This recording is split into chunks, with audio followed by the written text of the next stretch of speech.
guys, Scum 1, Scum All, and Scum as you are. This is the Yamaha CS-80 from 1981. This is the sequel to the Yamaha CS-80. Wait, did I say CS-80? CS70M. That's what this is, not a CS-80. And really excited to finally be doing this live stream, checking out this incredible analog synth, the most advanced analog synth that Yamaha ever came out with, and also their last, effectively. They did come out with a Mark II with the CS01, but essentially this was their last hurrah to try to make a badass analog synthesizer, and before they went all in on digital synths like the Yamaha DX7. So what we're going to do is, unlike in my CS70M versus CS80 video where I compare all of the differences, links in the description, we're actually going to go through the synth part by part, so you guys can hear the oscillators, the filters, the amplifiers, all of that stuff. But it is really gorgeous, and there's plenty to talk about, and talk about it we shall do. So I'm going to put it into normal mode since I was using a split, and then I can hit the manual button. And the same thing is on the CS80 where when you put it into manual mode, all of a sudden all of these faders and knobs and things are available to us.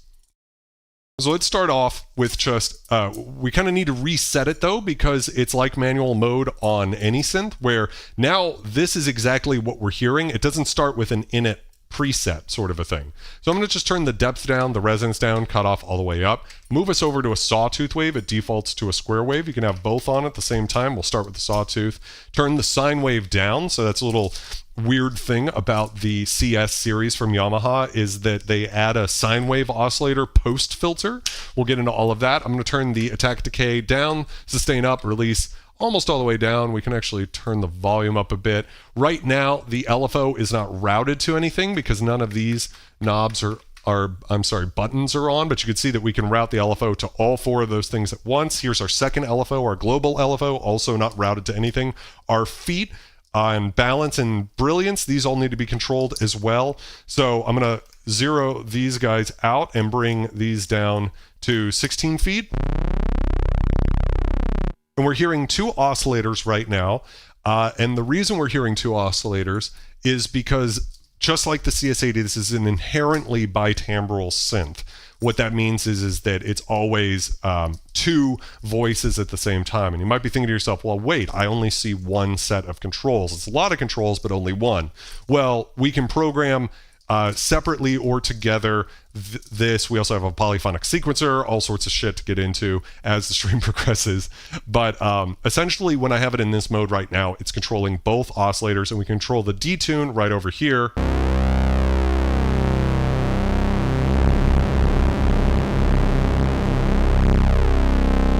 It does not have a ribbon like the CS80. So that's one of the omissions. We will cover probably most of the differences, but like I said, if you really want to get in there at what the differences, pros and cons between the CS70M and the CS80, the link to the video is in the description.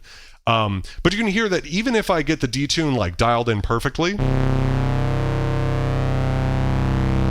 there's still movement in the sound, and the reason is just because that is, we've got voltage controlled oscillators in here, 12 of them, so it's never going to be perfectly in tune like something like a Juno 106 or a DW8000 would be, where you get that sort of rigid DCO tuning thing. So that's the sound of the sawtooth. You can hear down here. I need to increase the EG depth here to actually open the filter all the way up. So we've got a good sawtooth sound. We control the balance here. If we just want to hear one oscillator, we can move it to 1 or 2. So maybe we'll start with that. Kind of hollow, kind of thick, interesting, not exactly what you might expect. An interesting little note about this, and I'll try my best not to talk about the CS80 because, like I said, the video where I did compare the two is in the description, but you can swap most of the components of a CS70M and a CS80 in and out of each other and they will work. The only real difference is the oscillators were updated so that you can auto-tune them, as opposed to in the CS80 where if it goes out of tune you have to open it up and everything. As we move up in the octaves here,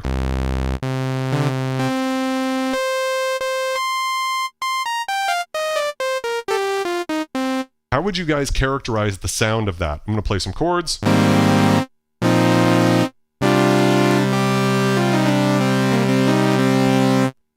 Sounds pretty sweet. Go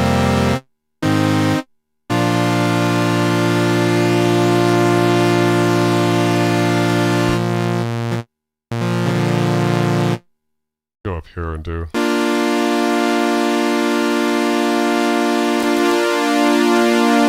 So with the detune just dead in the center, it's really lush already, right?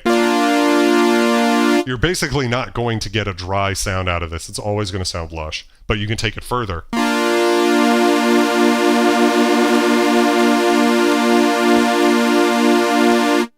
Blackman, I agree. The thing about this synth is that because you have preset memory, this is a thing that did not exist, digital preset memory on the CS-80.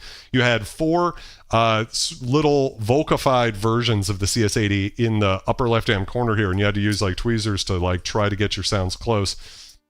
With this, it's as simple as hitting right and pressing a button, and you've done that. So, Torben says, pretty stable for analog and round, not too bright. It's pretty stable, but I definitely think there's stabler synths that I've heard. Like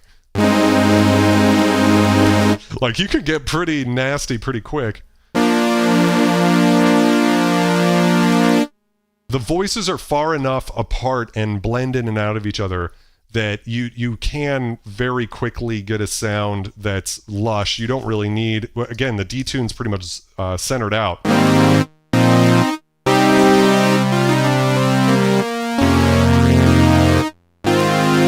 Bad note.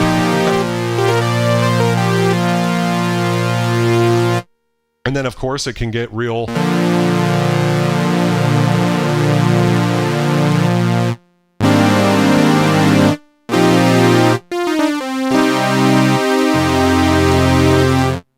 Really like ungodly lush very quickly just by controlling that detune knob. And we're just listening to the sawtooth sound. So let's go on over to the square wave and we can kind of do the same thing. I'll move it over just to oscillator 1.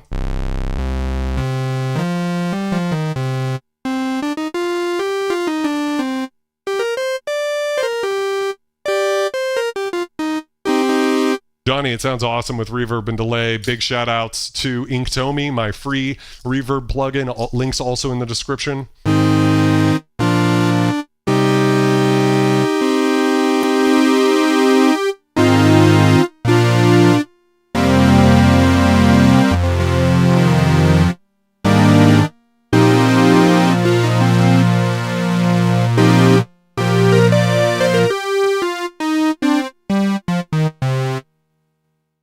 Yeah, so it's it's just great. I would say the square wave is a little bit more, it has a little bit of that even harmonics in it. It's not really like a pure square wave. I mean, to me, with a little detune, that's already sounding pretty super saw. There's no pulse width modulation going on.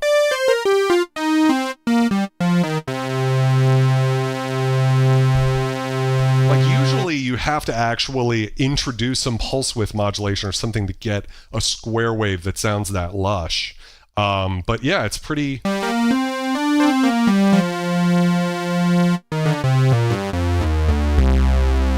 And Machina's reminding me, don't forget about the pitch wheel. Yeah, it's true. So an interesting thing, might as well cover this now. This is something you couldn't do on the CS-80.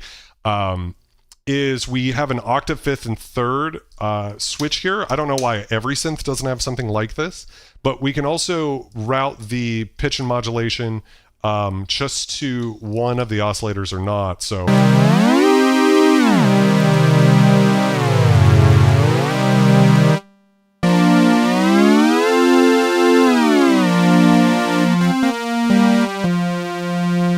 Matt, no worries. Glad to see you, and thank you very much for having me on your channel. If you guys don't know, Matt's one of his most recent videos. He had me over on his channel along with Sam Mims from the Synth Wizards, Centaur.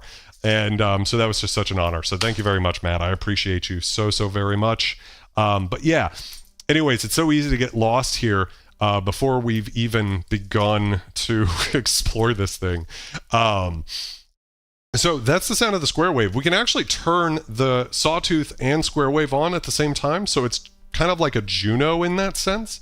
But I want to point out that those are not two separate oscillators, so they themselves will not beat against each other. If I move it over to just one oscillator here, you can hear that it's in perfect tune with itself. You know, the difference is between the three voices in that chord, not between those two oscillators. But you can, I mean, it's already kind of getting crazy just having the sawtooth and square wave on and a little bit of detune and just... I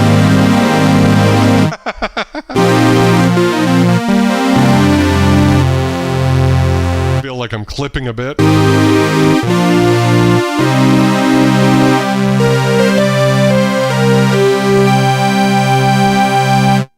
Yeah, just crazy. Let's see, let me see. It's such an immediately intoxicating thing as far as the raw sound goes. Now, don't have a CS-80 here, can't tell you, can't prove to anybody that it sounds identical to a CS-80. And it probably doesn't, you know, I wouldn't be surprised. This thing's volume knob, it's like it overdrives pretty quickly. I'm not aware that CS80s are like that, so to a certain extent, you can push this synth harder would be my guess. So that's just that. Why don't we disable the square wave for now so things don't get too crazy and listen to the filter? We can listen to the filter a couple of different ways. We could do the filter cutoff thing, but you'll notice something.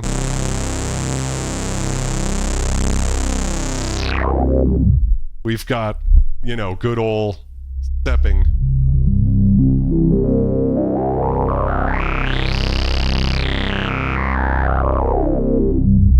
Which is a shame because what's going on here is the synthesizer is entirely analog. There is nothing digital control-wise going on inside of it, or I'm sorry, I shouldn't say control-wise. Signal path, oscillators, everything like the LFOs and all of that, it's all analog. This is an old school analog synth, even compared to every other synthesizer I have in the library here. This would be what would probably count as the most analog, along with something like some of the 70s mono synths that I have, in that it is discreetly laid out. Everything's voice chips, like everything is massive. I mean, this synth is huge. The voice cards are huge. It's not digital in any way, shape, or form, except for the fact that the faders output a digital value. That way it can be stored in memory. And so a really sad consequence of that is that your parameter values are going to be stuck to digital quantization. That doesn't mean the filter itself has to step. It means that this fader is stepping.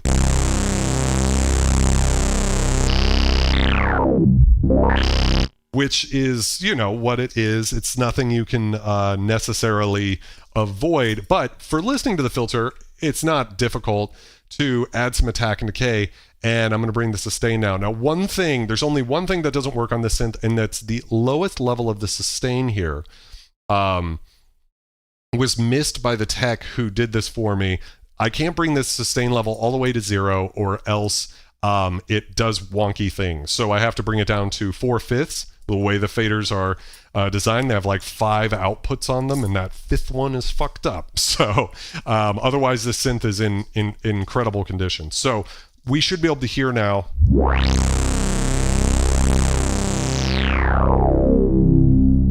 Some pretty cool filter stuff. Now you might be thinking to yourself, wait, that's kind of too fast, right? We want to be able to hear a nice slow sweep so we can really hear what the filter sounds like. And I agree, that's what's great about this time X5 button. So another thing that this synth has that the CS80 doesn't, I'm trying not to just keep comparing it to the CS80. Something this synth has that almost every other synth on the planet doesn't have is this time X5 button. What that does is it takes the length of these of the ADSR and multiplies it by 5, so you can get much slower sonic sounds. So now we should be able to get a very slow. Oh yeah. Yo, cheers to tantric filter sweep.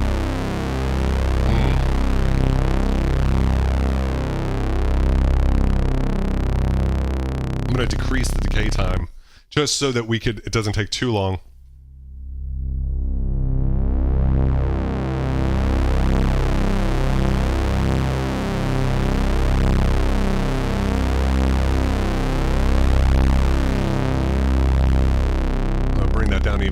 more. That Timex 5 is very slow. The attack is always pretty fast, though, relatively.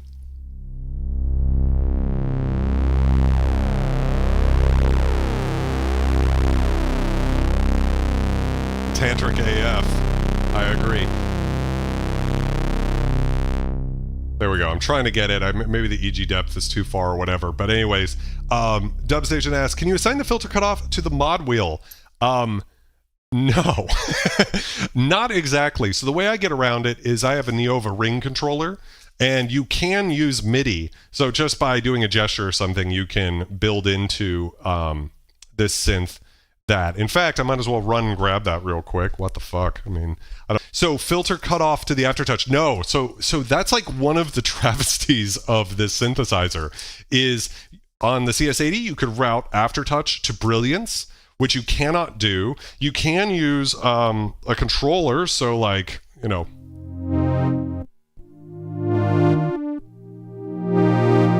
I have an expression pedal down there that I can use to control the brilliance fader. Brilliance just controls both of the filters at the same time because, like I said, we have a full synth voice dual layered on this synth. But no, there's no obvious way to route the mod wheel. We can route the mod wheel to the VCF LFO, right? So whatever's going on with this LFO, we can route that there. So if I go to VCF, turn that all the way up, and then set it to like, you know, ramp.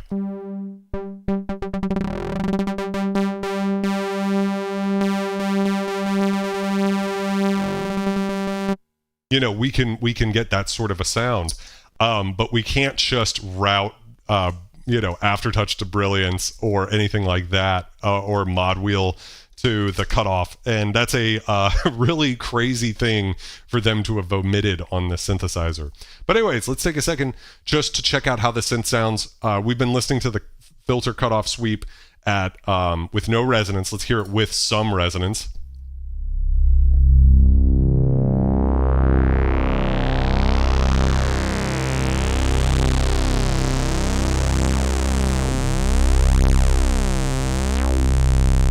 It was interesting. You could hear a major difference in the voice cards there. You could hear one voice go while the other one did. And Gingy, I'd love to do a vintage synthesizer museum meetup.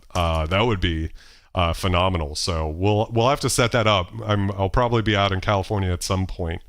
Let's crank the resonance all the way up so we can really experience the not so crazy resonance of the synthesizer.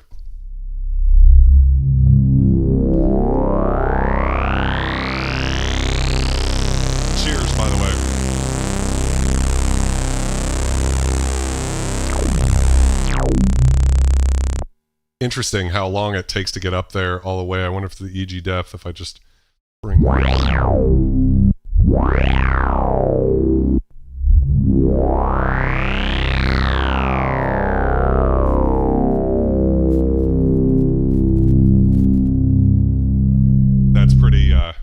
That's pretty crazy. So that immediately gives you a sort of impression about the character of the filter of the synthesizer and why it's like probably the greatest of all time. It is not fully resonant. So that's it at max resonance. There's no way to, you know, play the filter like we can on most of the other analog synths from the 70s and 80s. That's not possible here. And for some people, that's like a total deal breaker, but that's true for the CS80 as well. Of the entire CS range. The filter just has this incredible vowel-y, awesome character, and like an Oberheim, you don't lose any bass. So it's not like a Moog filter where you lose the low end. You lets all that glorious low end through, unless you don't want it to. So the really awesome thing about the CS70M is that we now have a multi-mode filter. So in the 80, there was a high-pass filter, but you could not do tricks like this, where you could do a high-pass sort of sound.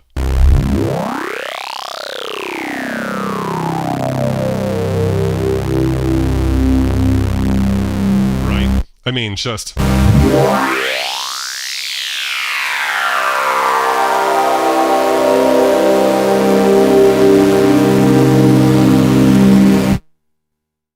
Yo.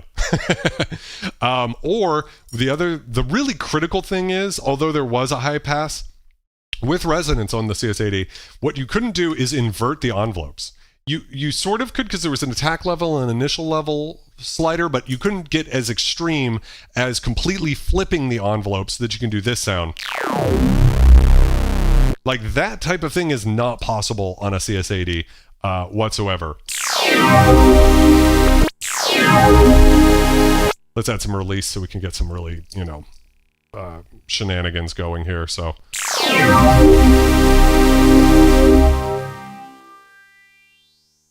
Increase that so you can really hear it.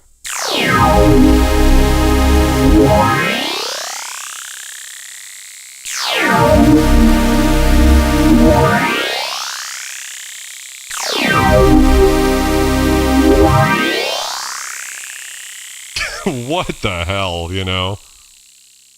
So that's a high pass filter. We also have a bandpass filter. So just like the high pass filter, now we can get those types of sounds where we have a narrower sort of thing. Now on the CS80, you've got two filters, so you could space the peaks of the bandpass filter apart. But here you can really get those types of sounds very quickly, and I think they sound really wonderful.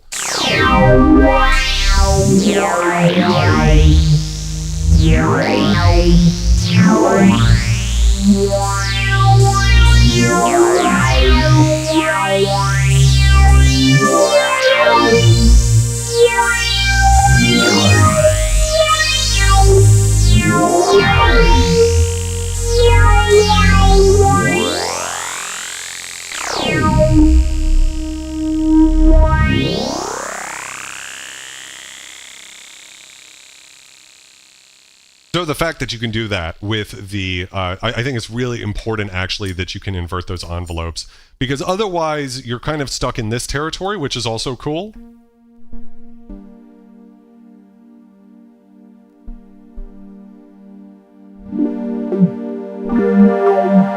Oh yeah, I had to pull the cutoff all the way. I was like, what's happening?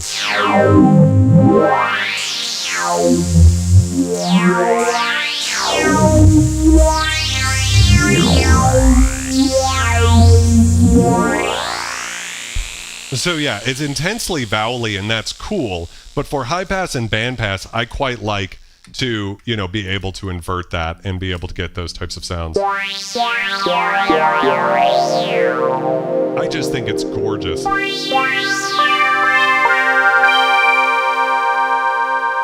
Yeah, Nick, welcome to the stream. How's it going? Yeah. Oh, yes, absolutely. And so that's a huge reason why on this synth in particular, it's so useful to have this sine wave here. So let's go back to high pass and bring the filter all the way up and invert it so we can have a really great sort of high pass pad type sound.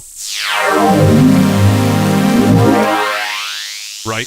I'm going to increase the decay and the release a little bit, but we can now add a sine wave in, and now all of a sudden you can hear it bleeding in there. We can have a very fat sound. I'll bring the volume down a bit because it's going to get kind of crazy probably. Probably don't need that much.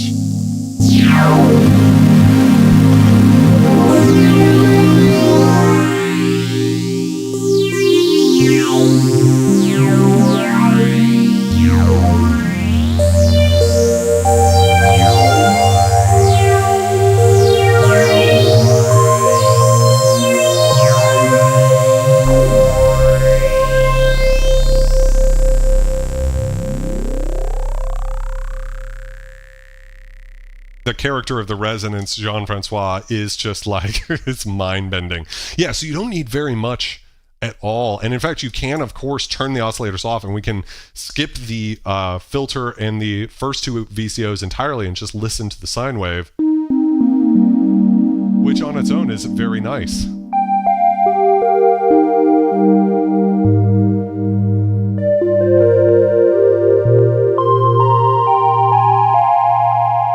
Yeah, very cool.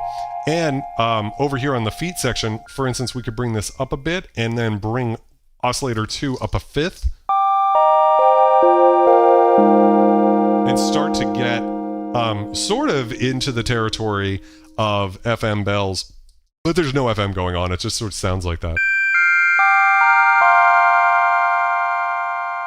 Yeah. Mm. Yeah, it's in principle, Walter, you know, I believe that VST should be able to get you 99% of the way there, but that doesn't always mean that the VST manufacturers, the synth companies, actually get you there. And I think that that's the interesting thing about this synth. It's just how... I mean, come on, right? It's just gorgeous. Let's kick the ensemble on.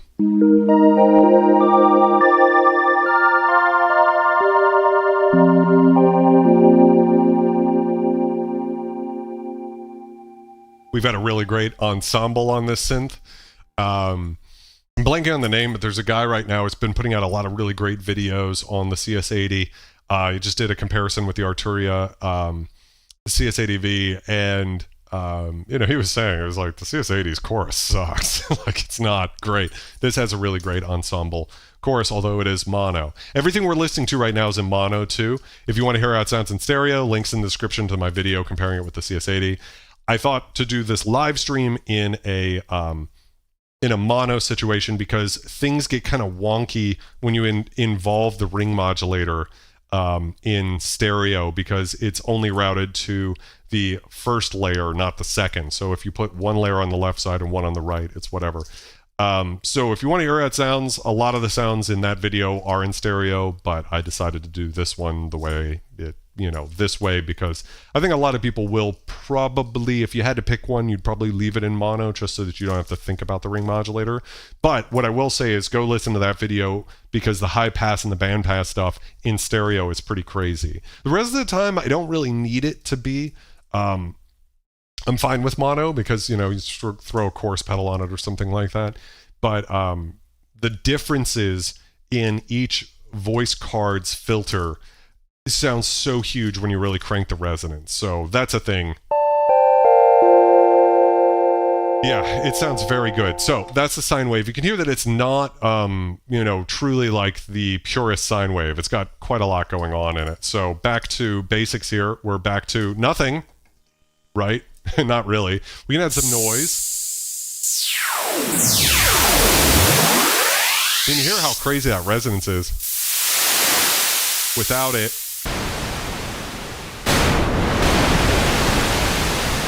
With some resonance.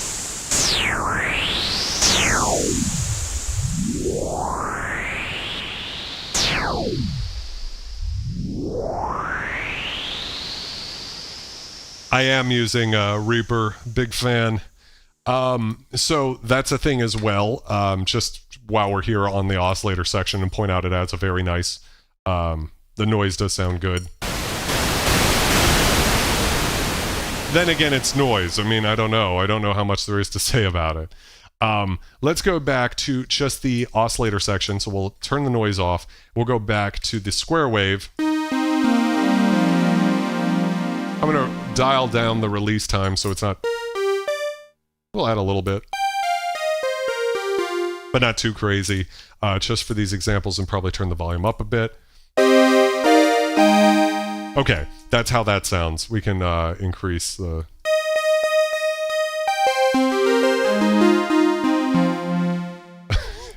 Doesn't sound bad, does it? And listen to that sound all day. Let's create some pulse width modulation. So you'll notice up here with the LFO section, this is where shit gets really crazy. And for me, this all sounds great. I mean, it does, right? It sounds incredible. But I've got a lot of really incredible sounding synths in this room. If I'm honest with myself, I mean, the filter character is pretty incredible, but I love the sound of synths like the Akai AX60. Nick, I don't know if you still have your Akai AX60. It's a great time to drop the link if you do, if you haven't sold it yet. You know, the Ensoniq SQ80, also just love the sound of that filter. So I love the sound of this filter, but, you know, I love the sound of a lot of filters. Creating pulse width modulation, let's just talk about that. So first thing is, if I hit pulse width mod here, right? So we've got VCO, pulse width, VCF, and VCA. So oscillator, pulse width, filter, and amplifier. We can send this LFO to any of those destinations singularly or simultaneously. In fact, we can send it to all four. Wouldn't probably sound that good, but you could do it. So let's just check this out. Modulation depth is the relevant thing here, and speed.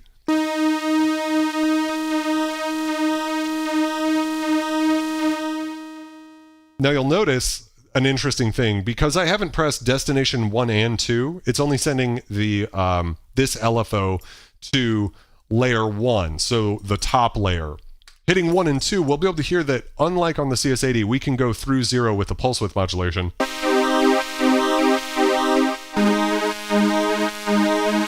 I'm sorry, let me correct that. That goes all the way up to like 99% or something. But by increasing the pulse width here, we can take it through 0.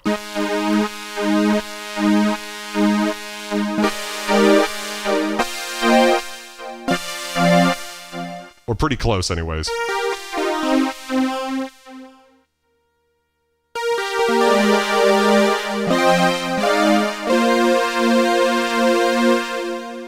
It sounds really great to create that sound, but right now we're listening to a static LFO.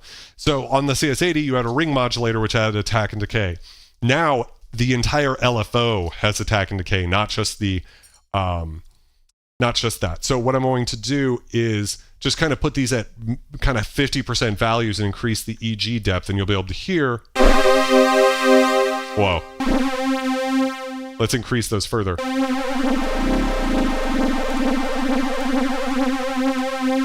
So I don't know if you've ever heard audio rate pulse width modulation before, but here it is.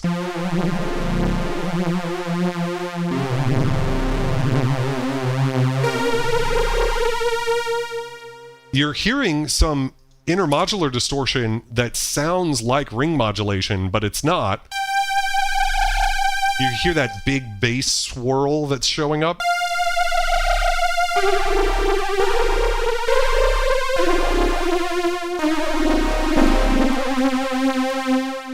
Yeah, so definitely interesting sort of sound, and of course we could disable that and just go back. But just like a nice pulse width modulation type affair there. We have a few ways that we could fuck this up further. We could move over to a sawtooth wave, so we could actually...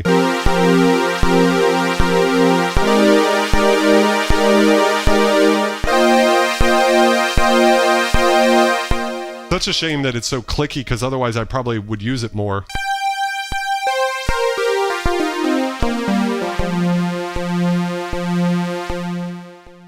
Right?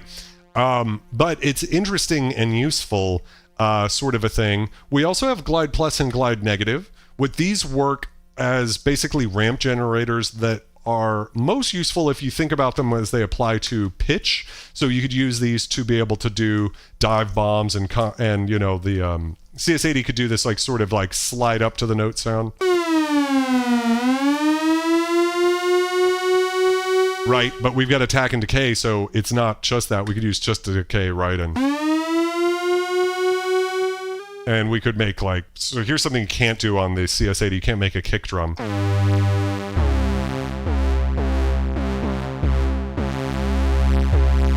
Right? I don't know if that really sounds like a kick drum. Too much release, I suppose.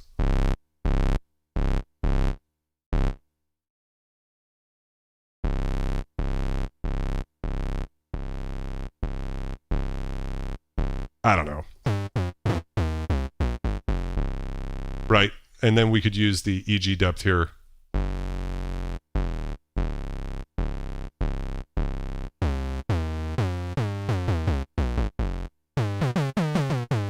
Yeah, I mean, I guess you really can't do too much with it here anyways.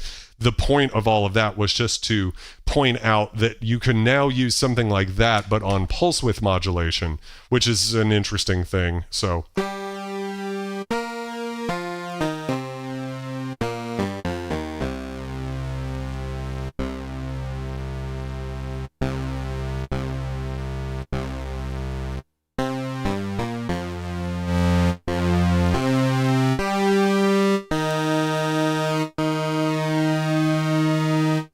This is a way, like on a lot of synthesizers, it really wasn't until the next generation that you could do stuff like have an envelope control the pulse width. So the first sound when you turn on a matrix 6 is going to be a sound that uses an envelope to control pulse width. And so with this, you can get that type of thing.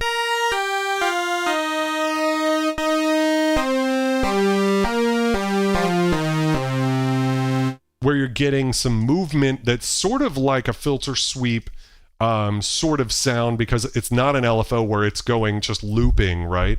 But it's a cool way to sort of add something in there for sure. Johnny, this one does have MIDI. It's I added a Kenton MIDI kit, and that is how I can use this Neova ring controller. So I'm going to just run over to Reaper over here real quick and see if I turn that on. There we go. And then if I go to options, preferences, MIDI devices, reset all MIDI devices, we should be able to get something that lets me get some vibrato in here. Yeah, there we go. So that got my Neova ring controller working. And so we can use that if I bring the brilliance down.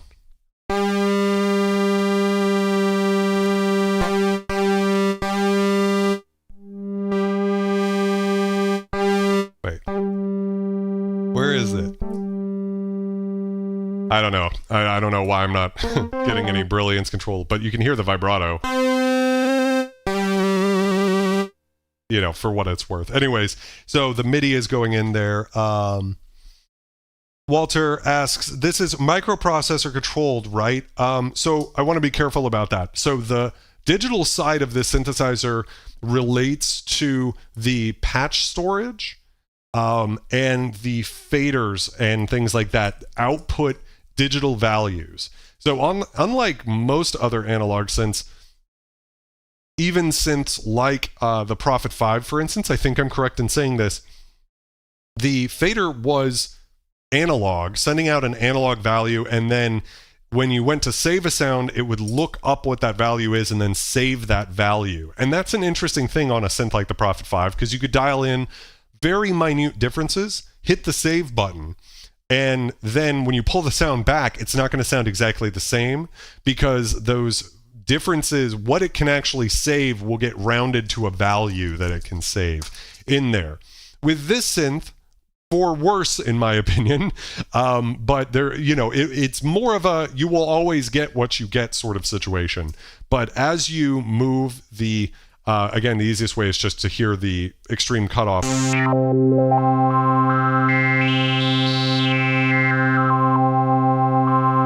You're going to get that, you know, value out of the synth. So the faders themselves are outputting a digital value, which is then completely analog signal path under the hood.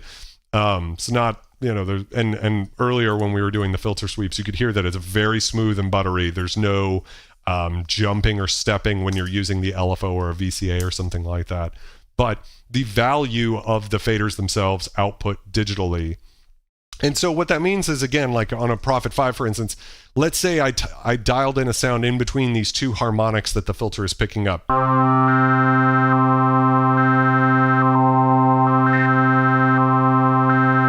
See those two that I was trying to get? I got a third one in there accidentally for a second, but there's those two, and the sound's pretty different, right? It's a different sound. Well, let's say I found a value halfway in between there that was where I really wanted it. When I went and hit save on a Prophet 5, it would round to the closest one of those two values. When you pulled the sound back, you'd be like, well, it's not exactly that. On this synth, you just will never have that happen. It's going to be the case that you're getting that value. So yeah, let's see. Blackman says the 40M has EG plus negative mod of PWM. Surprise 70M doesn't have it. No, it doesn't. There's a few things that the 40M has that's not present here. I think it has additional LFO shapes. Like for instance, with this one, I've just got sine, ramp, and square. I believe the 40M has more than that. I could be wrong. So let's see here. Enough about that. Where was I? We were talking about pulse width modulation. We could also do pulse width modulation.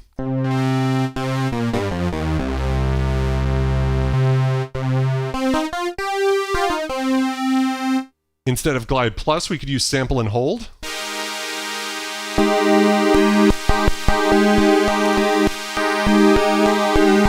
Again, unfortunately, it's kind of clicky on pulse width modulation. Increasing the EG depth, we can get some movement in there. Whoa, that's kind of crazy. And then what's probably most interesting is you should use the ring modulator as a source. So what happens when you use the ring modulator, if I turn pulse width modulation off, let's just listen to that real quick. Now we're listening to the ring modulator, and that'll only affect channel A or channel 1.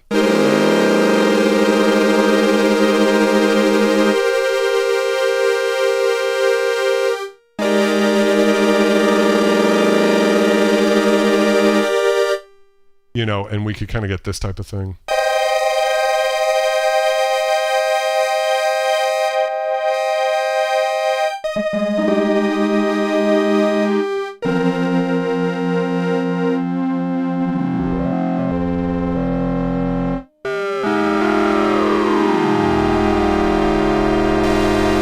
Yeah, it is. It's wild.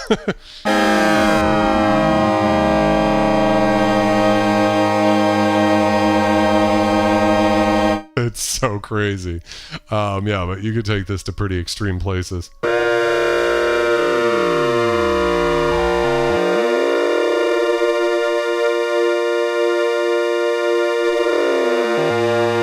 So even though I have this routed to 1 and 2, the ring mod is just always routed to 1. You can't do anything about that.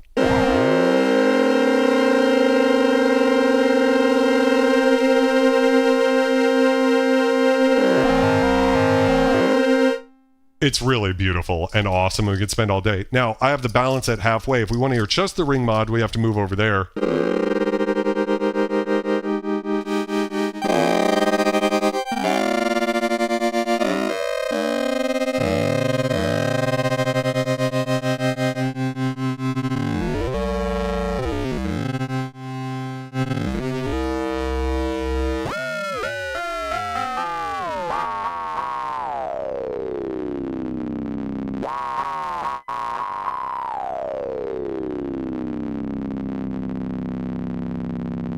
Yeah, just insanity. But what we might want to do, if I move over here to voice 2, for instance, now we shouldn't hear the ring modulator at all.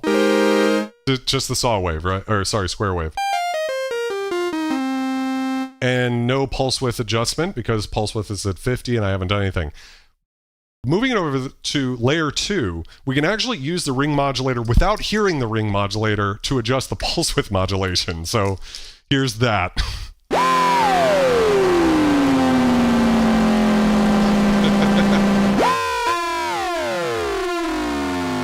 It's not adjusting the filter. It's not adjusting even the volume or anything like. That's a ring mod. This is pulse width ring mod. We could get rid of it and just bring in a little bit.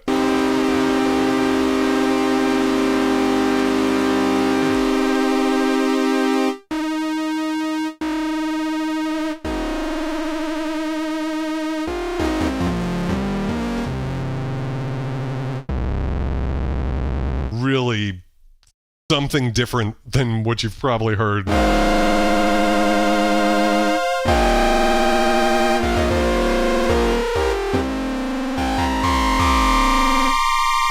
Yeah, something else. Rick says, damn, pulse width ring mod is sick. Yeah, it's something. It's something. And of course, if I'm not routing it to pulse width on destination 2, we're just kind of back to where we were. If I bring this back in.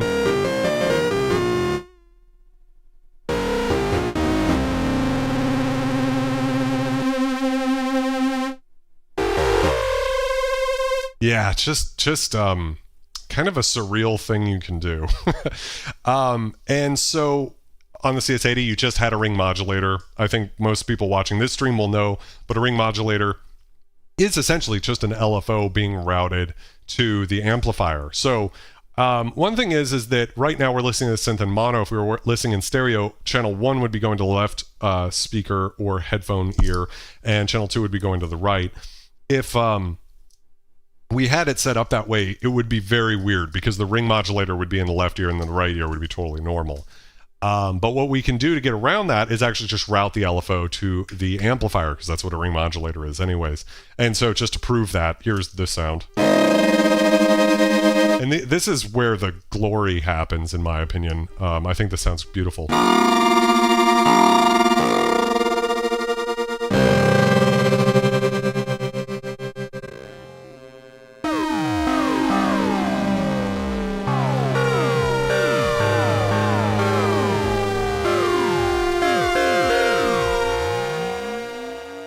Yo, that's very cool. And we can take EG depth out if we just want a static value. To me, not as beautiful, except for if we bring it into out of audio rate. So this is cool because now it's basically a tremolo, which would sound really good with just the sine wave, right?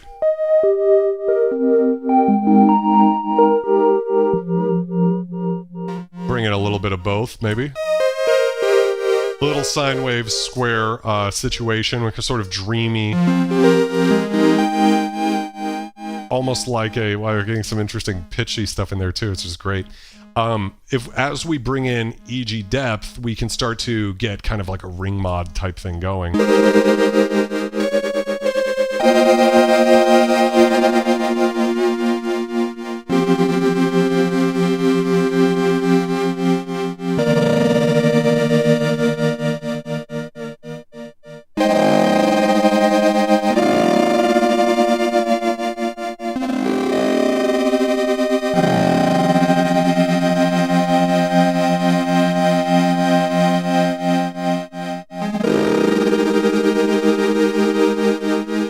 Blackman, it says, the ring mod on the Yamaha synth is so musical, on my modular not so much. What are you using? Because after NobCon, I know it's only a matter of time before I have to get into the fucking modular thing, so I've been asking people, like, how do I get into this? Because it's an interesting thing. Autumn, how's it going? Cheers, my friend. Yo, can we get a cheers in the chat real quick for Autumn? She's been going through a rough time.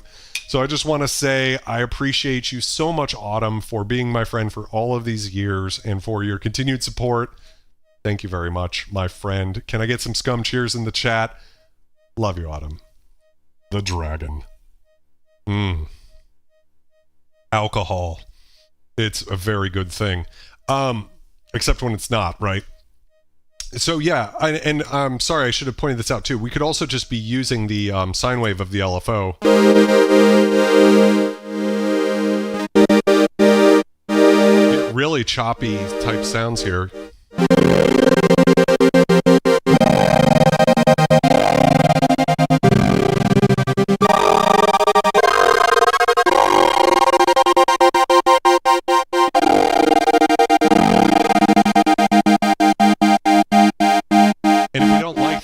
We could either bring modulation depth down a bit so it's not so extreme, or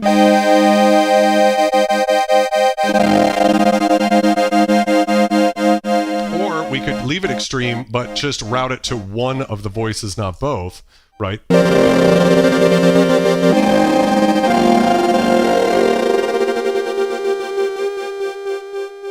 Right? So that's a thing. We're going to then try this with the filter. So that's where shit gets really crazy too when we get into the filter FM using this dynamic LFO, where it's not just static. I mean, on virtually every other analog synth that I have, there is no way to shape the LFO. I'm sure Nick can do it on his modular setup, but here in the vintage world, you're sort of stuck with what you got. So now routing that to VCF, you can hear this sort of sound.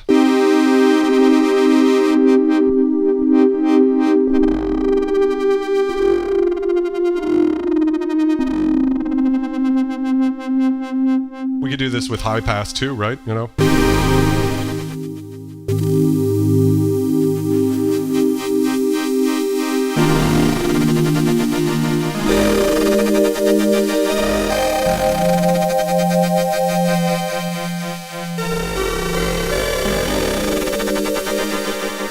Band pass, you know, just while we're here.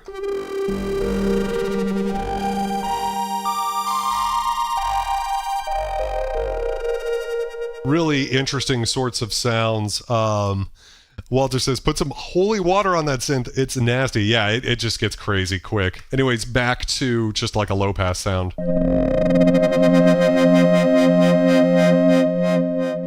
As we increase resonance, it just gets, you know, kind of like ridiculous. So let's just crank it all the way, and you can hear.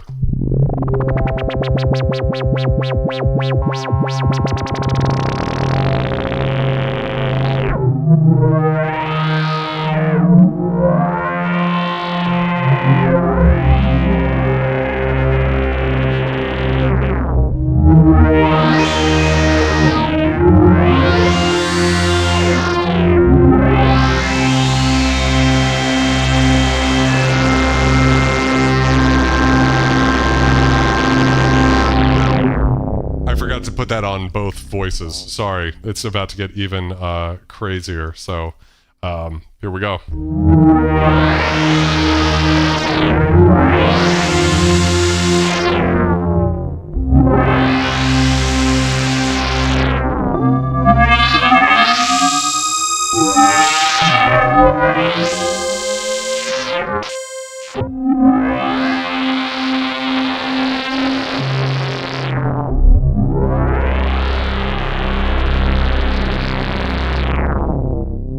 Yeah. Now, really the difference between the LFO on sine mode and ring modulator is just the ring modulator is going to go even further. So why don't we just do that, right? Let's just take it all the way, right? So we're still sort of at audio rate down there, right?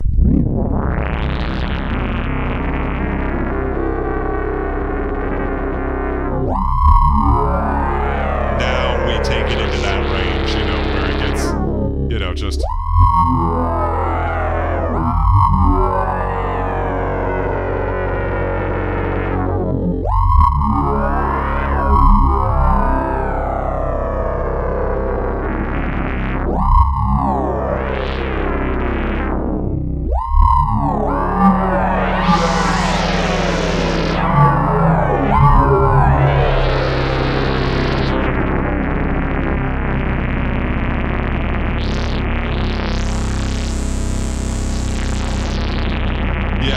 It's stupid, right?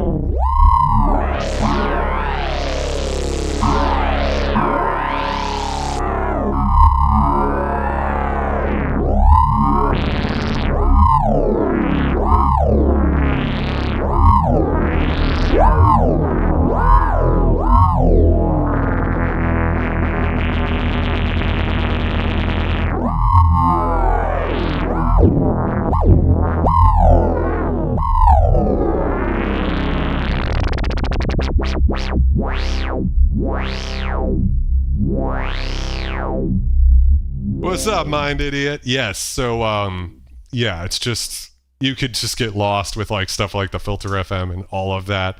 You know, we've barely touched what's possible with this synth. We've really just covered like a few sections. We haven't even gotten to most of it. But just with that, it's kind of pretty insane, isn't it? Mind idiot says, it's okay, it likes it. Yeah, you know, shout outs to BDSM. It's just crazy. I mean, shut the front door, right? Like, just fucking...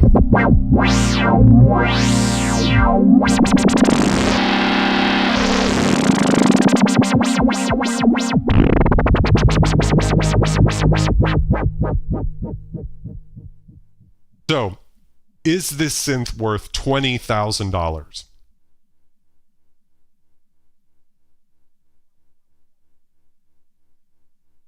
Not going to answer that question. It's worth a lot of money. I don't know if it's worth 20, but you know, it's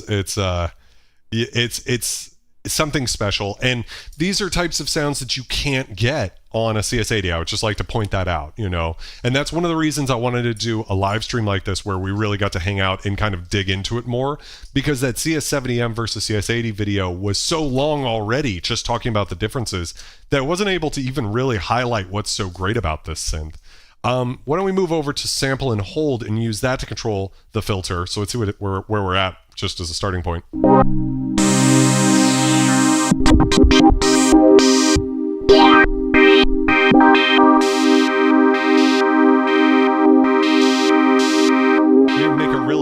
sample and hold type of sound. Sample and hold basically is just noise grabbed at random intervals to be able to get these sorts of interesting things. 5 or 6, I think, is a very reasonable price for one of these.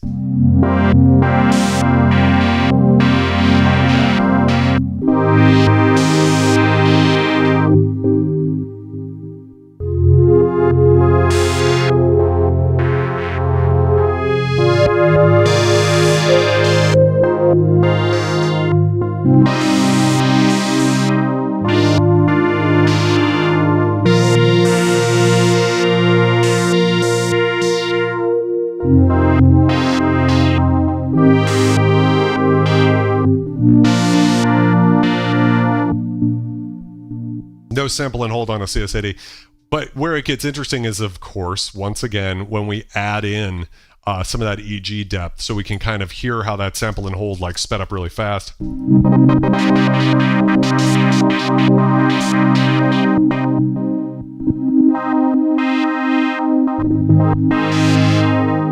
Try to get a good value.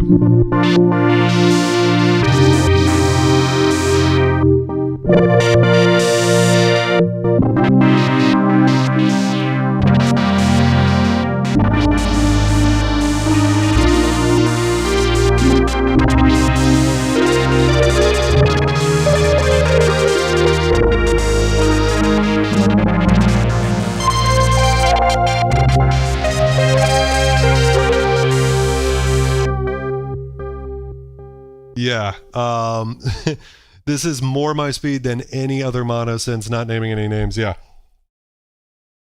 You know, and so this is an interesting thing. I mean, considering a Moog 1 is $10,000, right?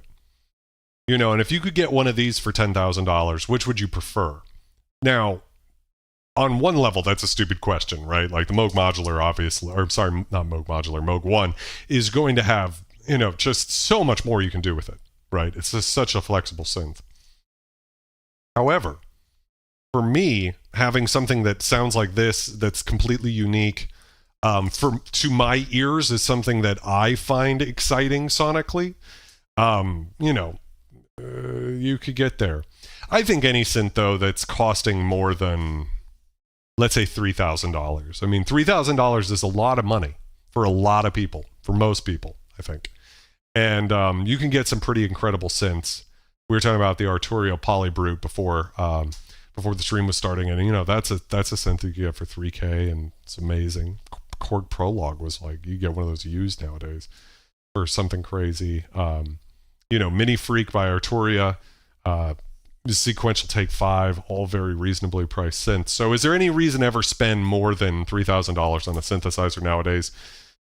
Probably not. You know, it's probably crazy to have done this, but sometimes you got to do it. Sometimes you don't really have an option. So what are some other things we could do? I showed this in the video, but why don't we just show this real quick? If I go to like Glide Plus here.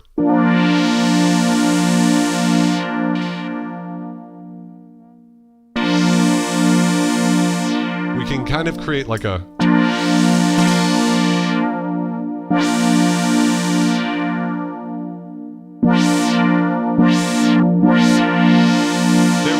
This is how we can use like Glide Plus the envelope here to create D50 style 6-stage envelope sounds. So synthesizers like the DX7, the D50, what else? The DW8000, the Alpha Juno, the SQ80, all of those synthesizers have 6-stage envelopes. So beyond attack, decay, sustain, release, they have like a breakpoint and you know, something else to be able to add more complicated stuff.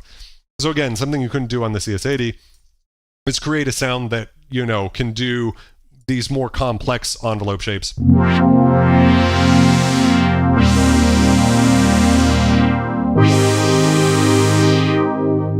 Problem is getting it to go low enough here.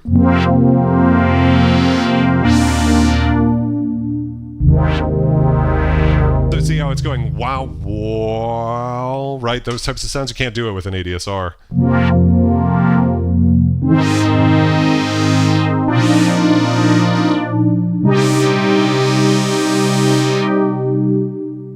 Yeah, Yeah. So yeah, that's definitely a thing you can do with this. That's pretty incredible.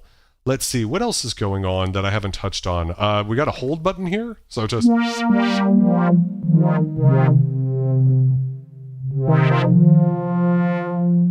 Forgot what that does. I thought it was a, maybe if it, you know, like just keeps the notes open all the way. I'd have to fuck around with it a bit. Let me see.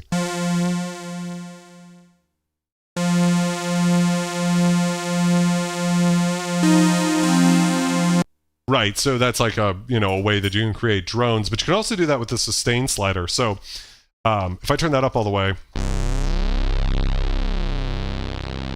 that'll just keep going for forever, which is fine. This is not my favorite slider on the synthesizer, but what is interesting about it is you would expect to have either like sustain on or off, like you have hold.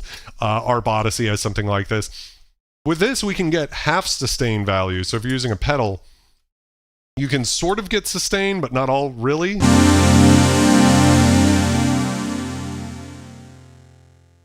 Like it's sort of sustaining.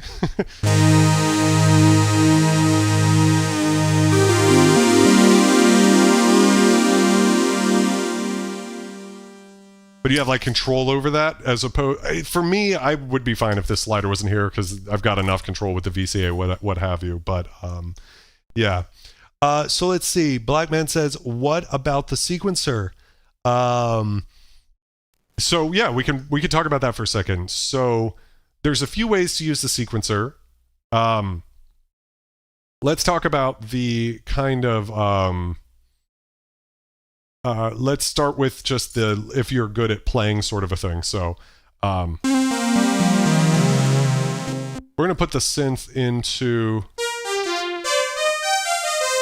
Yeah, there we go. We're gonna just put it into this preset I created earlier. Right? Interesting little pitch warble there. If I press record, nothing happens until I hit the first note, but as soon as I hit that note, I better be ready to play half decently. So if I go like this, like that, and I just, you know, save that in. I might try that one more time, I actually think. Let me just go record, and then hopefully that'll overwrite what I just did, and then we'll try to get that in time. And then I had to hit the record button right there to hopefully get a good point. If I press play, it'll just play it through once. Right, that's that. If I go to repeat here, now it'll loop that.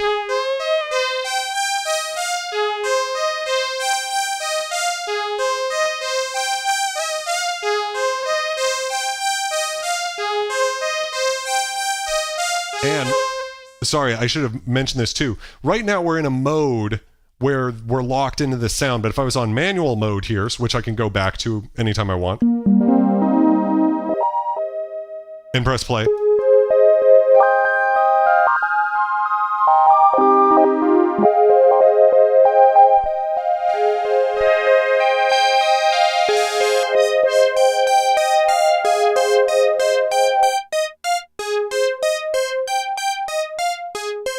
We can control that sound and do all of that sort of stuff, right? If I go to split here, and then same thing, we're going to move into manual mode here. Layer 1 is over here. We've got this little split point up here. So I've got access to these 8 presets here. They don't have to be the same either, by the way. I can pick 2 different ones. And that's splitting for the voices on the left side here. The problem is because these are saved with pretty low sounds, it's kind of weird. So, you know. Right. On the right-hand side, we have this over here.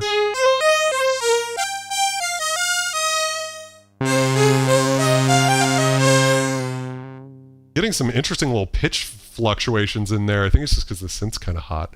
I can feel it's very warm over here. It's great. It's an analog synth, right? Anyways, going back to just manual mode here for now. I don't really care. What we can do is, if I was to play back that sequence, right? I can play.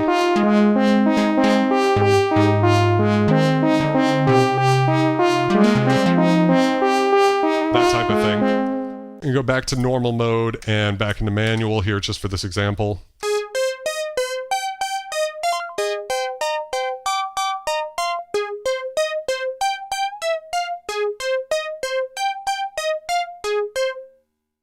We could actually have recorded something more complicated than that. So let's say I went to like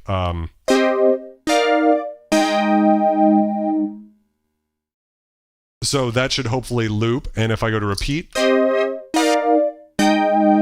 can kind of control that.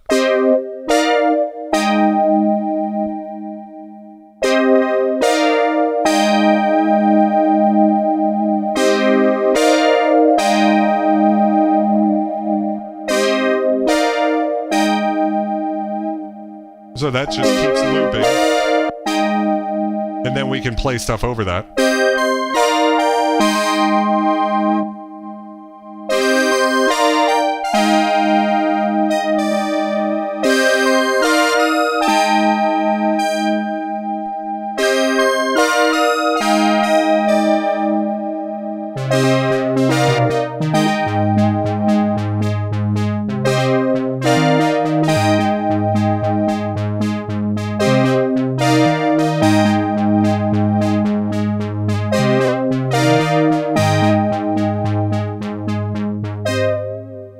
So that's that idea.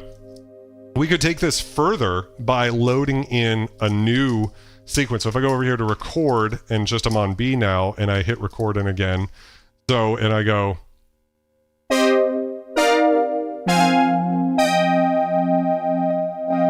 There we go. Now, when we go back and press play, we're going to get both of those chord sequences.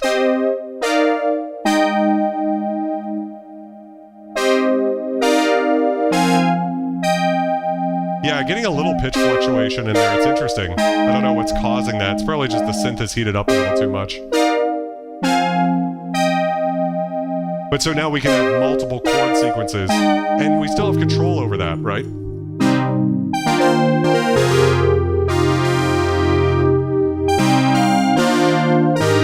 Oh, you know what? I know what it is.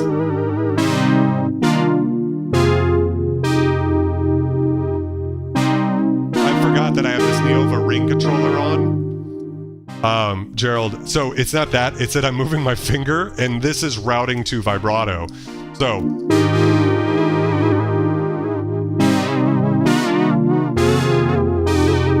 right, you've got control over that.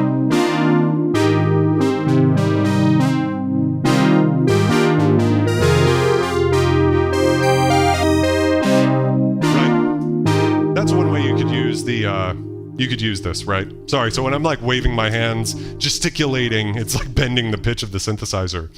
And the reason for that, I might as well cover this now while we're here. We'll come back to the polyphonic sequencer if you guys want. But this synth sucks at fucking vibrato, and it is like such an Achilles heel or something that drives me crazy. So why don't we see, like that was me moving my hand. You can hear I'm creating that vibrato with my finger. Right? Why don't we do the thing and just create like the Blade Runner brass type sound, right?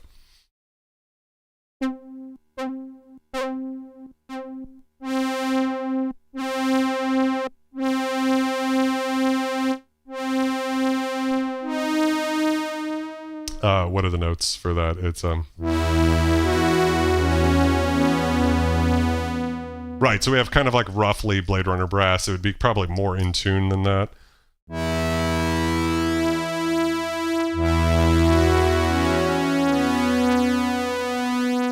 Right, so I'm doing that because this classic sound requires you to be able to route the LFO to the VCO. So let's hear how that sounds on the smallest. We're going to turn EG depth all the way off, speed somewhere maybe around, you know, kind of like a moderate speed. But so the attack and decay don't matter if the modulation if the EG depth is down, attack and decay do nothing. So here's the sound on its own. Right? As soon as I get to that first value,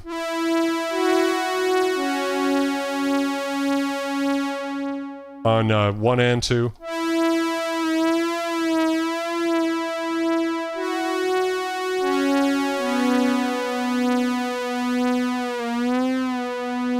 See, it's off here. Now it's on.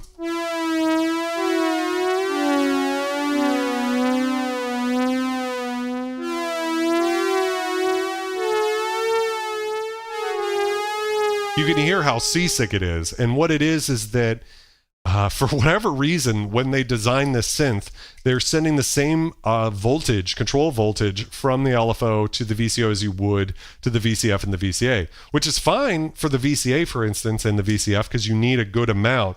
But yeah, Dandu, welcome to the stream, by the way. It's really just too much. It's like, I hate that sound. You know, certain sort of like lo-fi vibe and chill type, you know, play some, it's maybe not the end of the world. You could send it to only one of the two oscillators and that kind of helps, you know, it can kind of get you there.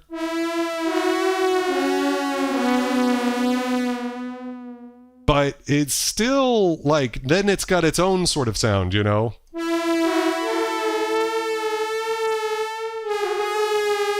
It's not going to sound Blade Runner brassy because it's more like you get this sort of rhythmic, the synth is in tune and then it's out. It almost sounds like a square wave. It's not, it's a sine wave, but it kind of sounds like that. And what a shame too. I honestly, mind idiot, I'm thinking about it. When I open it up to fix the slider, I want to fix that as well.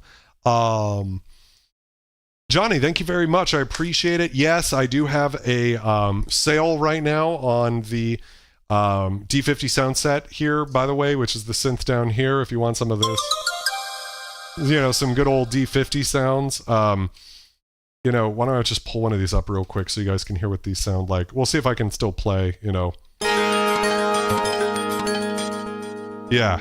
Oh, I need to transpose back down to this so you can hear what this sounds like. So.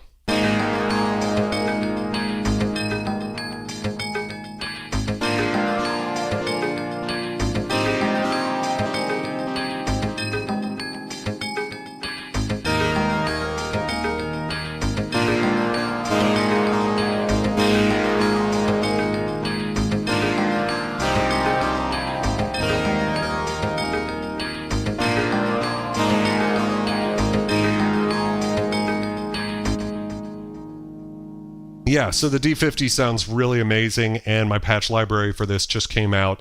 The video where we check out all of the sounds in the patch library will be premiering on this channel on Friday at 1 p.m. Eastern. I'll be there in the chat. That'll be a lot of fun. Separate topic, but I do sell stuff like that, and it's a great way to help support the channel because not only do you guys get something really cool out of it, you also help support me and make sure that I can do this every Wednesday. That is a thing, by the way. We do a live stream on this channel every Wednesday at 9 p.m.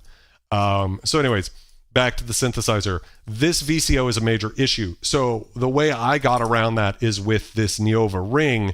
And so what this does is when you move your hand back and forth, that's called a vibrato gesture, and it sends a MIDI signal. So I've got a MIDI cable just routed out of the back of my Motu MIDI interface, and that runs all the way, 50-foot cable, all the way around the room into the back of this. It has a Kenton MIDI kit installed in it, and that allows you to get these types of sounds.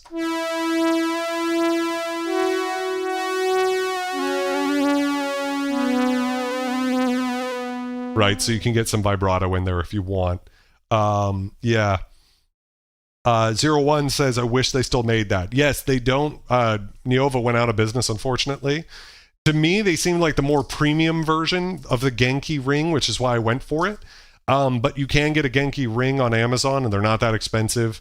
And to me, if you have the money to buy a CS70M, you have the money to put a MIDI kit in it. And as soon as you do that, you really don't have too much of a problem with the vibrato, and it's actually a lot of fun to use the vibrato that way. And you can route it to Brilliance. I don't know why it's not working on my ring right now. I probably just need to press a button over there, but I don't want to run back and forth between here and the computer too much. But I guess the idea here being that that kind of solves the problem. But if we're just talking about the synth as it exited the factory, the vibrato was fundamentally broken on this synth. And I was talking to Jeremy Parker, another YouTuber, about this when I was at KnobCon, and just, you know, he posed to me the eternal question, like, what's your favorite synth?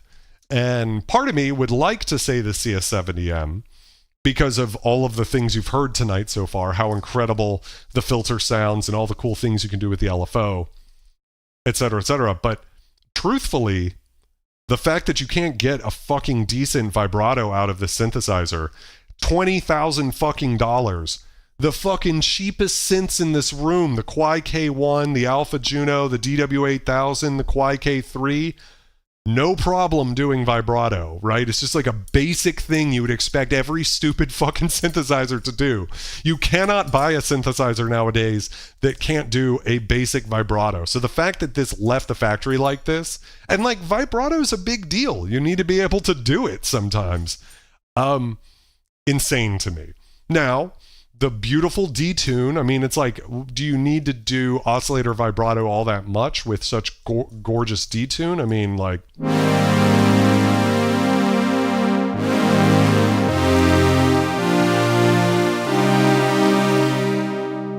Maybe not. Maybe it's thick enough, whatever. This is a good moment. Just let's kick on the ensemble real quick so you can hear how that sounds. So... I guess I really have talked about the CS80 a lot this stream, but you can hear a little bit of noise coming off of that that chorus circuit. CS80 has 1 bucket brigade delay chip in it. This has 3. So this is going to put you much more into that Roland VP330 sort of category, which is the synthesizer that Vangelis used to do the Blade Runner soundtrack. So I'm going to make the detune very like dry as it gets. Just so you guys can hear.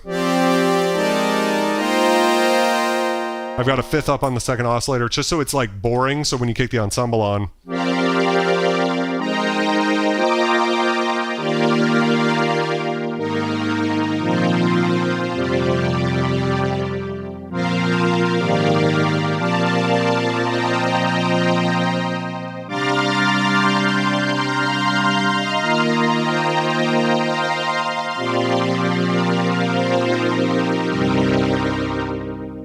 Very swirly. It's definitely a thing. The tremolo, if I go over here,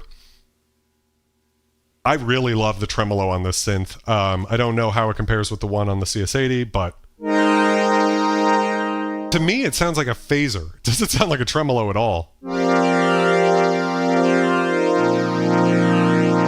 Oh, it's so good.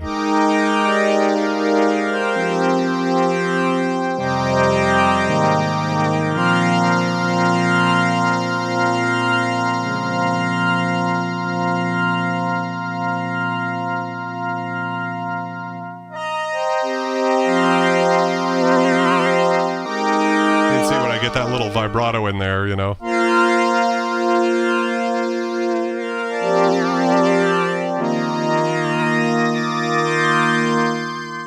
Yeah, it just sounds great. And another cool thing about this is we've got this little button here. So this is like slow speed tremolo. When I press the button, it'll gradually ramp up.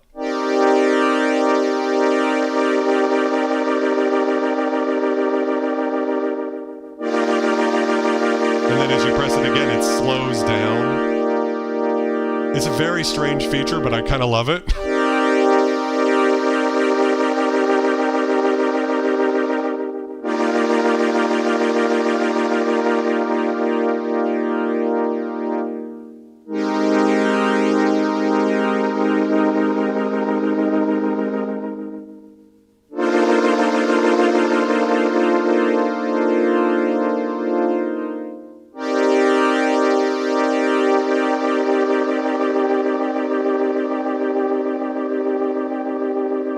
Harrison says the chorus tremolo on the CS80 sounded very much like a flanger phaser. Yeah, that's how this sounds.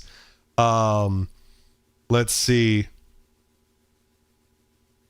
Dubstation says for more musical ring mod, use another VCO tracking the same volts for octaves, tuned down 2 to 4 octaves, maybe a 5th as your modulator instead of an LFO. Same principles as FM ratios. I think we should be able to pull that off actually on this synthesizer. That seems possible. So I'm going to come back to that when I'm done just catching up the chat. I love you too, Autumn. Have a wonderful night and say hi to Xander for me. I'll get back to you soon too.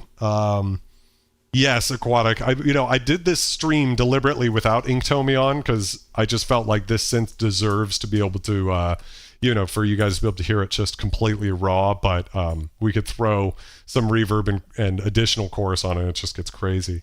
All right, so let's try Dubstation's idea, Nick's idea. So what we can do for the ring mod here is we'll listen to only channel 2. We're going to get rid of the attack so we get more of like a bell sound.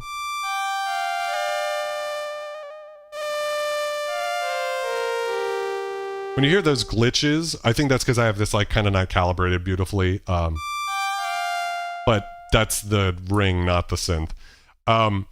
What we can do is then, while we're listening to this, we'll bring this up 2 octaves above.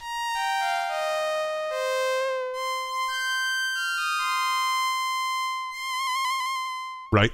And now when we engage the ring mod to both, because while ring mod's on, if I would listen to channel 1, right, we can hear it, but because it's only routed to 1, we can hear the effect of it by routing it to 2 here.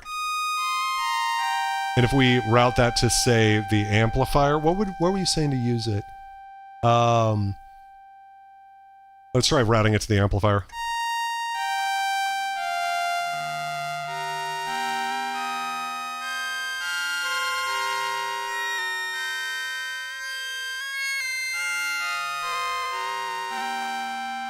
That's pretty good. I need a little bit more something out of it, so let's route it to the filter too.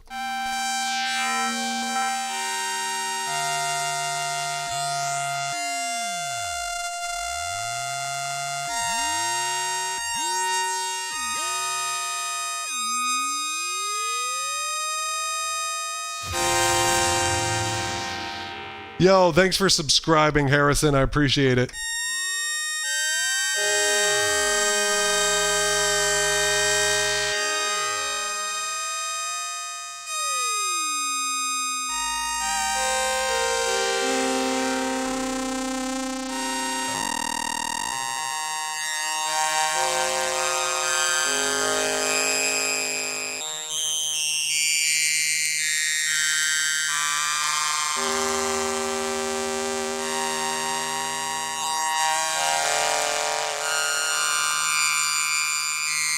Yeah, you could get some pretty crazy sounds out of that as well. We'll stop there just for everybody's eardrum's sake, because that's pretty crazy. So what else? We haven't even fucking talked about unison mode. So technically, I was wrong about this in the video I did. CS40M can do 2 completely independent voice paths. So it really is like 2 voices of a CS70M. So you can do unison in that sense. But this is the only synth that can like stack 6 voices on top of each other. CS synth out of the entire range. The rest of them do not have unison. 50, 60, 70. 70 is the only one. 50, 60, 80 do not. And none of them. 5, 10, CS01. And so let's move into manual mode.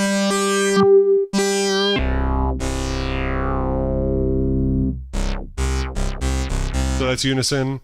And then this is normal. Right, that's just your single voice. This is unison.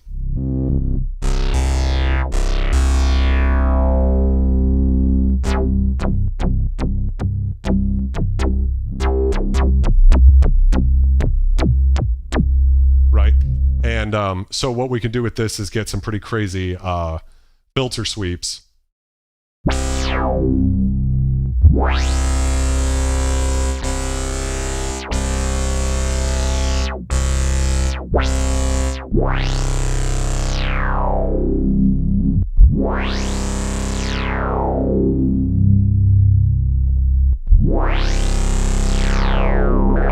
Oh, I know what it is. I have it on voice 2 only, so.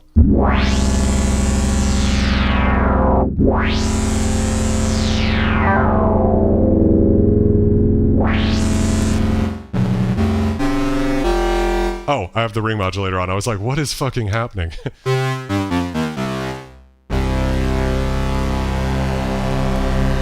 a nice Reese bass sound.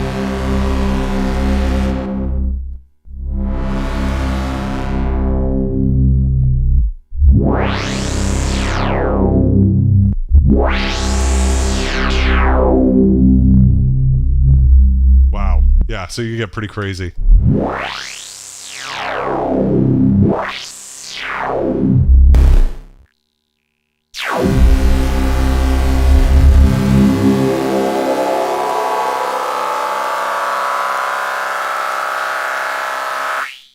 Gingy, I believe that it's an SK50D. By the way, this is one of the only synths that has a like special port made by Yamaha that connects with the SK30 and the SK50D, so you can play a CS70M with a 50D and vice versa. I've been interested in actually getting a SY30. They look the same. They have like, you know, as far as the styling, the wood panels on the side with the yellow and all of that. Basically from the same era, but it's a string machine, but with a mono synth built into it. And I was just curious, I mean, at some point, if I ever find a good deal on one, it would be a lot of fun to shoot it out against the CS70M, just to see how close you can get, right, between the two. Reminds me of the Alesis Andromeda, Gerald says. Yeah, it's definitely a little bit Andromeda-y. I think I hear that as well. This is a little darker, a little warmer. The Andromeda can almost sound digital because it's just so clean, right?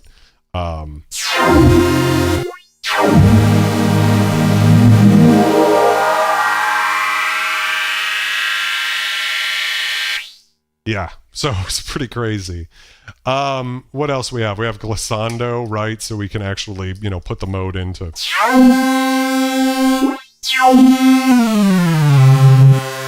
where it's, you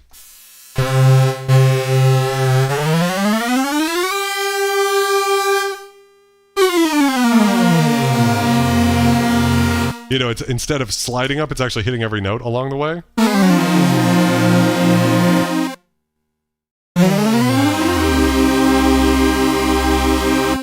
That's a interesting thing. We have control of both filters here with the Brilliant slider.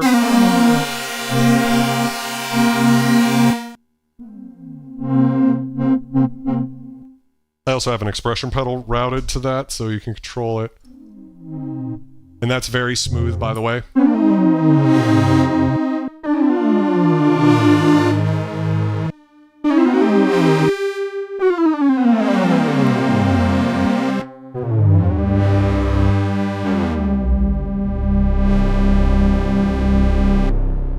And this might not be obvious, but we're still in unison mode. So something very interesting about the CS70M is it's not unison mono mode, it's unison poly mode. And so the way that works is if we just go back to sort of like a, you know, let's turn that off. Kind of get a little...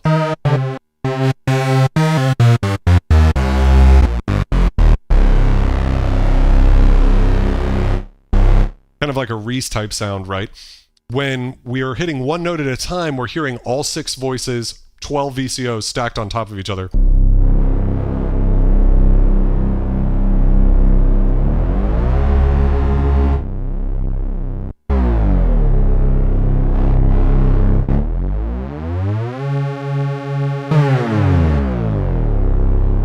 But what's interesting is as soon as you play more notes, instead of doing like a mono synth type thing, what you might expect, it actually divides down similar to a Jupiter 8 in the sense that you can put a Jupiter 8 into a mode where where it dynamically assigns the voices. If you play one note, that's going to be all of it. And then the moment you play more than that, it steals voices from that. And just, you know, so it allows you to still be able to play chords or get a, you know, really fat sound. So it's kind of nice if you want to play some like monophonic stuff, you know.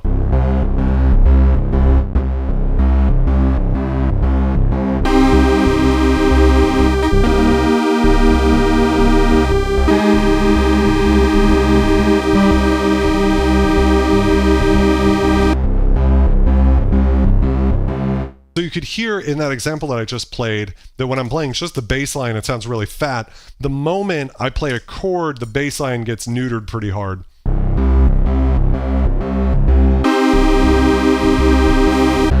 because that becomes just one VCO. The moment I let go of the cord, all 6 VCOs fire again. So kind of an interesting thing. Gerald says, I meant the VCF. Yes, I agree. I think so.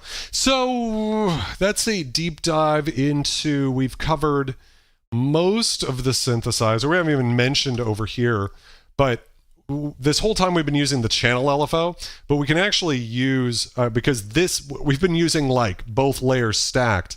But for instance, I could have 2 different sounds. So I could have, let's make this a little bit tighter of a thing. And then make it up high.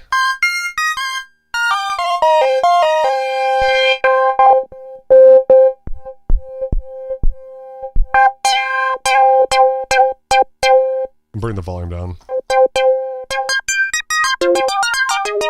So we've created kind of like a weird sound. I'm only using that in this example so you can hear that I can have 2 completely separate sounds going on.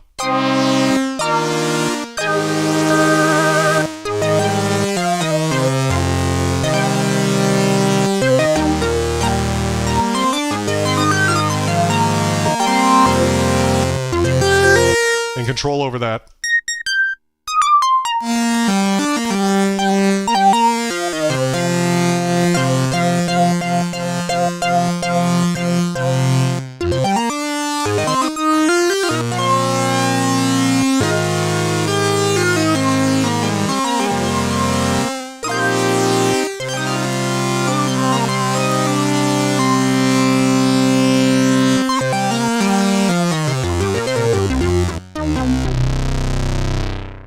Right, so that's an example. I mean, this whole time we've really not been fully using the bitimbral nature of what's going on here.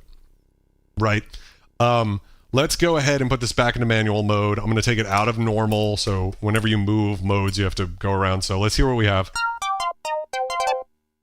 Move this back into sort of more of a pad type thing with a little more sustain. Kill that. Release for both of these.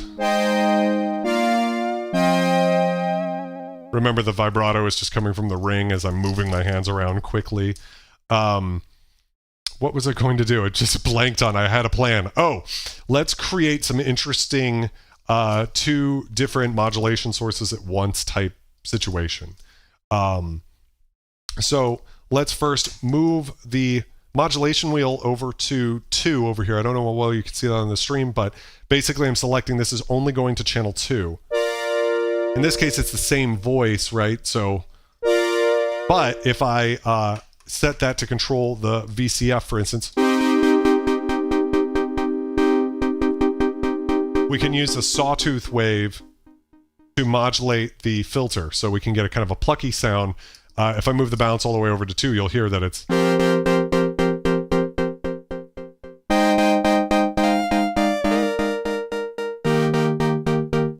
Right? Cool. That's that sort of a sound. Channel 1 is not affected. Channel 1, though, we can do some sort of other thing here. So let's go to the VCA and do sort of like a ring modulator-y type thing and see if we can create a cool sound.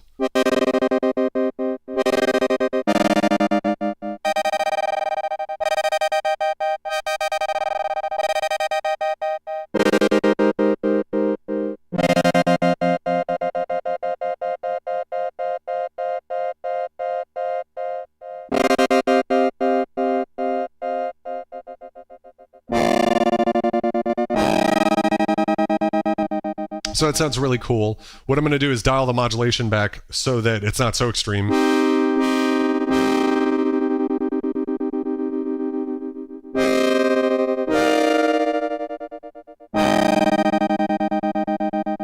So we've sort of got that going on. Right now we're using a sine wave, but we could use a sawtooth as well.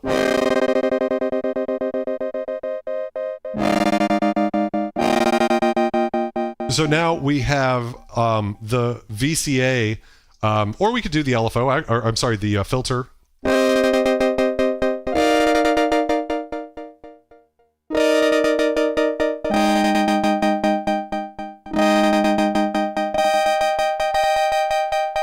We have almost like a bouncing ball type sound going on.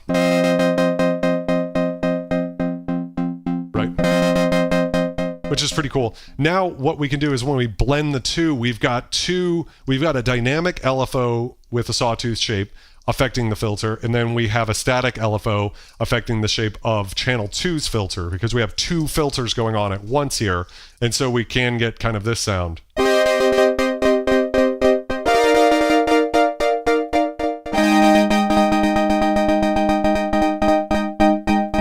Getting some really interesting sort of crazy beats. We can emphasize this by sending both of these modulation sources, these LFOs, to the amplifiers as well.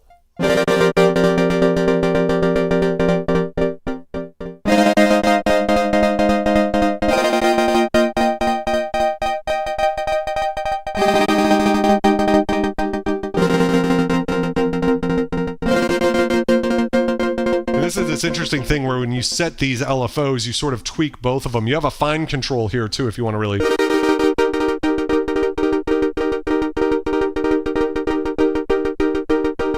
where you can actually like dial in very like fine adjustments.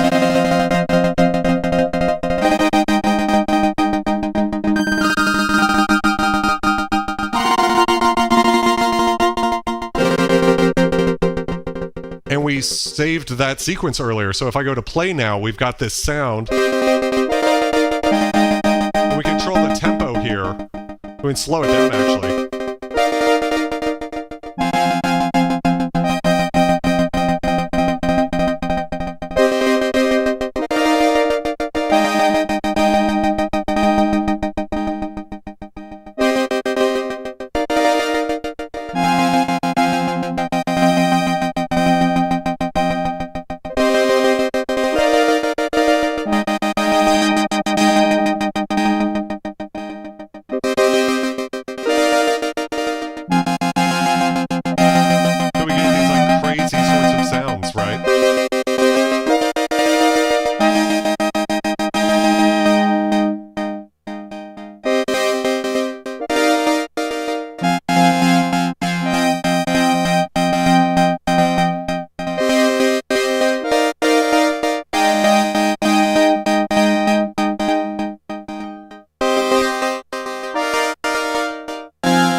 ×2 button.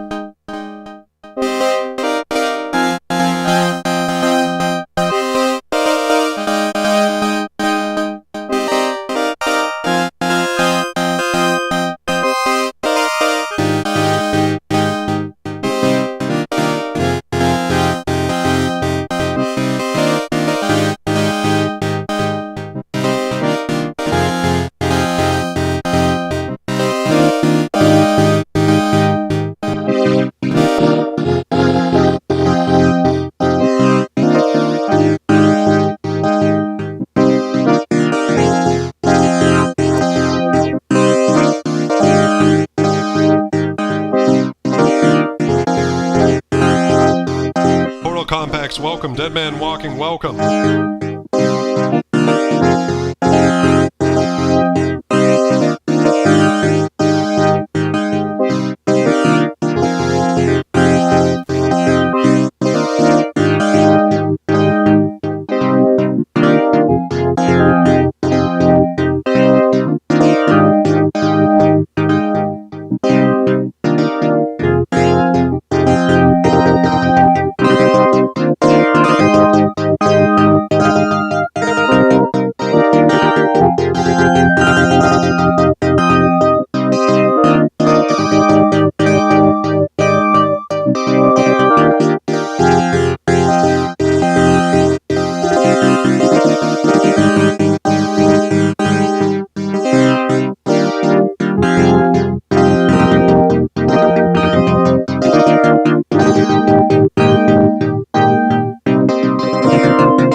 Yeah, so that's the CS70M. I mean, I think that's a pretty good place, or as good as any.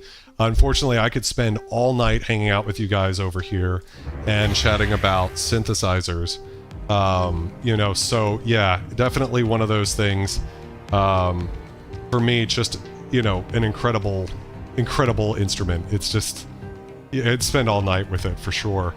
To answer your question, Aquatic asks, if you could only get one vintage synth and one modern synth, what would you get? Weirdly, for me, the vintage synth question is easier. Maybe not, because I only have vintage synth, so that's like what I know. It might be the Poly 6, simply because it's the furthest from something like a VST in a way that's like a polysynth. It's really warm, it's analog.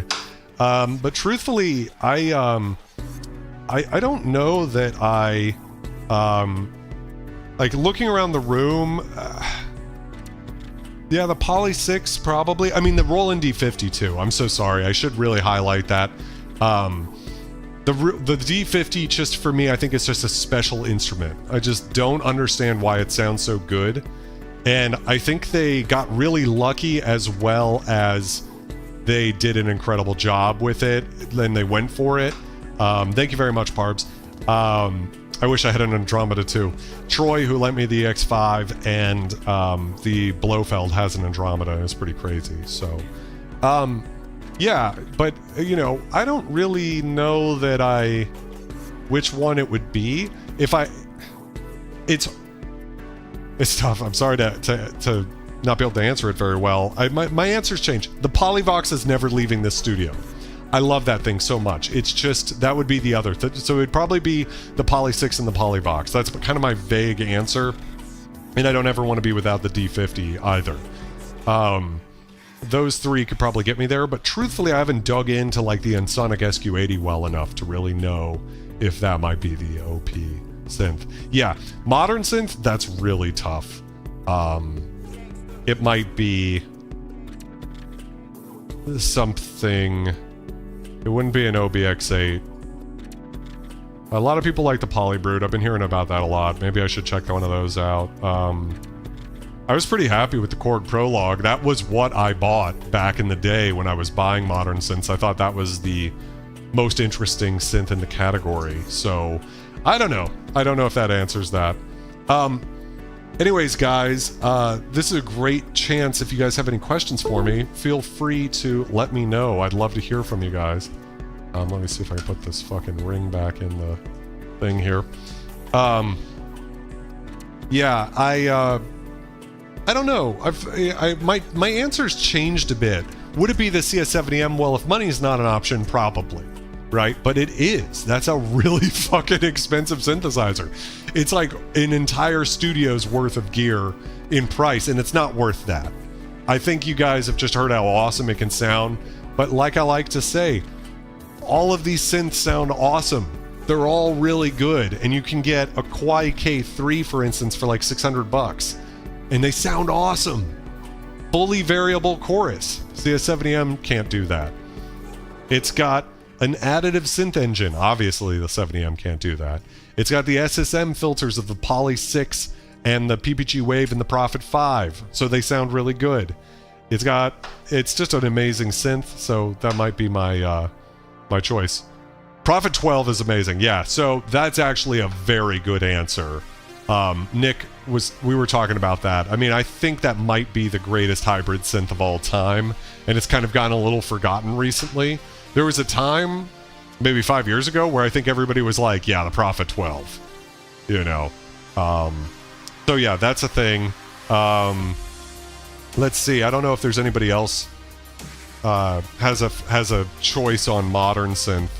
I mean, my best synths of 2023 video has what I think are the best synths per every category, I guess.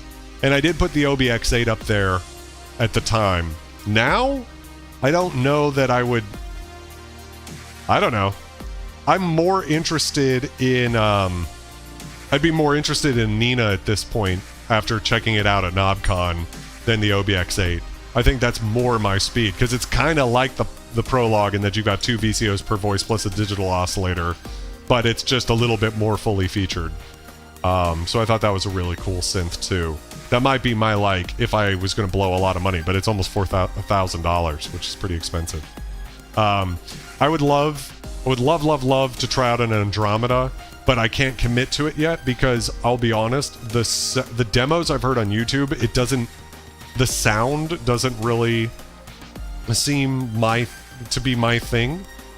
But that's probably just the patches. As many people pointed out in my last live stream, the EX5 versus SY99, I thought it was worthwhile doing that stream because it was like people could sort of comparing one patch to another is almost useless because you really the sound you're going for could be just like that programmer didn't go for as bass heavy of a sound and that's why it doesn't sound as thick as the other synth or something like that.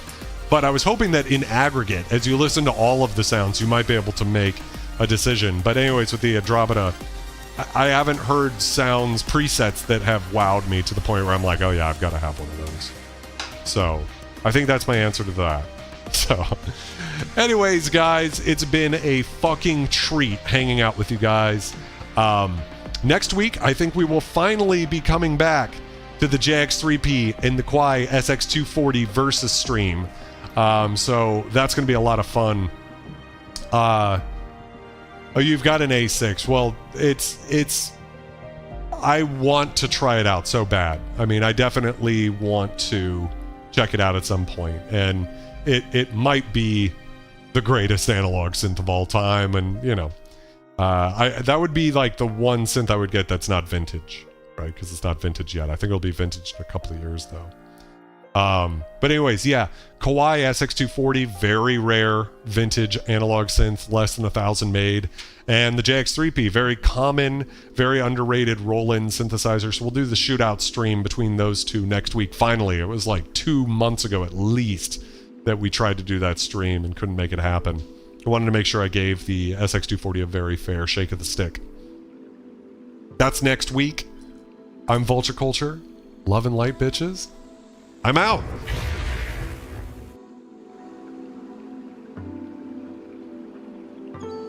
And bye, Neon Chronicles.